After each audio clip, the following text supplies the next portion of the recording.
तो विज्ञान और प्रौद्योगिकी आरएस के लिए आप पढ़ना चाहते हो तो इस समय मेरा सुझाव है विवास पेनोरमा की जो विज्ञान प्रौद्योगिकी किताब वो बहुत अच्छी किताब है। दृष्टि पब्लिकेशन की जो किताब है वो भी अच्छी है और टाटा मैग्रा हिल पब्लिकेशन की जो किताब है वो भी बहुत अच्छी। इनमें से आप कोई भी एक किताब पढ़ सकते हैं। ठीक है, अब रही बात और अच्छे तरीके से कैसे पढ़े दोस्तों, तो विज्ञान और प्रौद्योगिकी के अंतर्गत जो सिलेबस दे रखा है ना, जैसे कि मिसाइल प्रौद्योगिकी दे रखी है, अंतरिक्ष कार्यक्रम दे रखा है और बहुत से कार्यक्रम दे रखा है।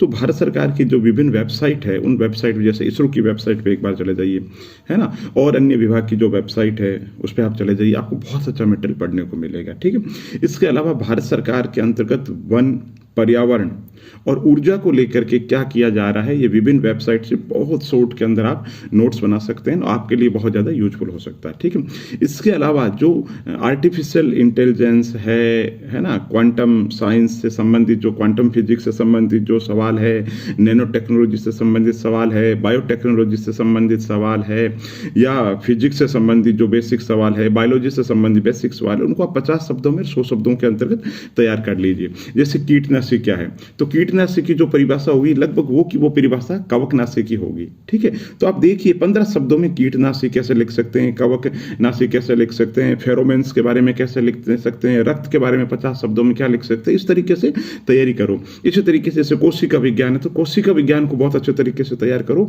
और जीव विज्ञान के बाकी जो पोर्शन उसको भी बहुत अच्छे तरीके से तैयार करो, क्योंकि प्रारंभिक परीक्षा में भी जो सवाल पूछे जाते हैं वो जीव विज्ञान के ज्यादा होते हैं।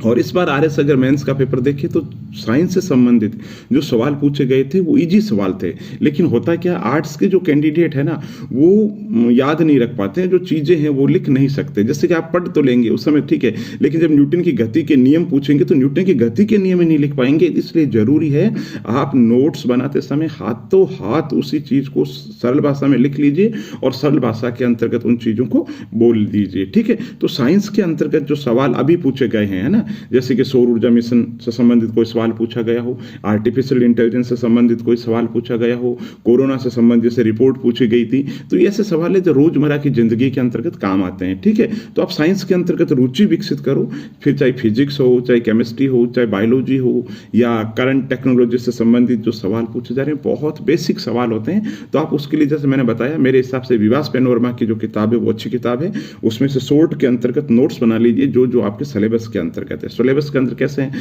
सिलेबस के अंदर सपोज करो क्रिप्टो करेंसी क्या, तो ज्यादा नहीं करना, क्रिप्टो करेंसी को 50 शब्दों में लिख लो कि साहब क्रिप्टो करेंसी ये वर्चुअल मुद्रा है। ठीक है, इसको इस देश ने विधिक दर्जा दे दिया है, क्रिप्टो करेंसी की ये विशेषताएं हैं और ये आशंकाएं हैं। इसी तरीके से बायोटेक्नोलॉजी है, तो बायोटेक्नोलॉजी के अंतर्गत 20-25 टॉपिक है, तो सारे के सारे टॉपिक है ना आप 15-15 शब्दों में या 50-50 शब्दों में लिख लीजिए। जैसे ह्यूमन जीनोम प्रोजेक्ट ये लिख लिया साहब, जेनेटिक इंजीनियरिंग लिख लिया, टिश्यू कल्चर लिख दिया। ठीक है, तो इससे संबंधित जो भी सवाल बनते हैं उनको 50-50 शब्दों में 15-15 शब्दों के अंतर्गत लिख करके तैयार कर दो। साइंस में बहुत अच्छे नंबर आते हैं, बस बात यह है कि हम उनको याद नहीं करते हैं, इग्नोरेंस में रह जाते हैं कि परीक्षा के अंदर लिख देंगे जबकि लिखा कुछ नहीं जाता। दोस्तों जैसे मैं छोटा सा सवाल है, जैसे प्रोकैरियोटिक कोशिका और यूकैरियोटिक कोशिका में अंतर पूछूं तो आप 7 अंतर नहीं बता पाओगे। इसी तरीके से एक बेसिक सा सवाल है ना, बेसिक सा सवाल क्या है कि मानव शरीर के अंतर्गत कणिकाएं, रुधिर कणिकाएं, तो अब आता तो बहुत है, लेकिन है ना 50 शब्दों में अगर लिखने के लिए कहा जाए तो हम नहीं लिख पाएंगे। वो वही लिख पाएगा जिसने बार बार लिख करके अभ्यास कर रखा है, मेंटल एक्सरसाइज कर रखी है। जो ही पूछे कि रक्त की संरचना क्या था, ये लो रक्त की संरचना, आपसे पूछे कि हीमोग्लोबिन के कार्य क्या, तो फटाफट ऐसे पॉइंट याद होने चाहिए। तो बोलो, लिखो, याद करो, दोस्तों से चर्चा करो। बहुत बहुत धन्यवाद।